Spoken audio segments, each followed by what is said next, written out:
कासव आणि सशाची गोष्ट. एकदा एका जंगलात ससा आणि कासव राहत होते. ससा खूप जलद धावू शकत होता, तर कासव खूपच संथ आणि सावकाश चालायचा. सशाला त्याच्या वेगाचा खूप गर्व होता. एक दिवस सशाने कासवाला चिडवत विचारले, "अरे कासवा, तू एवढा हलू का चालतोस?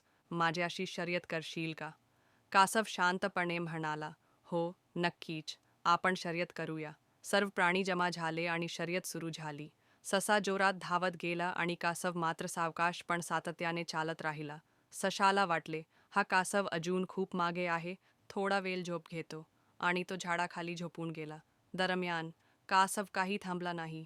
तो हळूहळू पण सातत्याने पुढे चालत राहिला. शेवटी तो सशाला झोपलेला ठेवून पुढे गेला आणि धावपट्टीच्या शेवटी पोहोचून शर्यत जिंकला.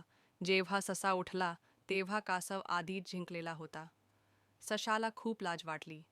या गोष्टीतून शिकवण: सातत्य आणि संयम नेहमी यश मिळवून देतात. गर्व आणि आळशीपणा पराभवाला कारणीभूत होतो. हवी असल्यास ही गोष्ट मी चित्रांसह सुद्धा तयार करू शकतो किंवा नाट्य रूपांतरणही करू शकतो. सांगितलं की लगेच.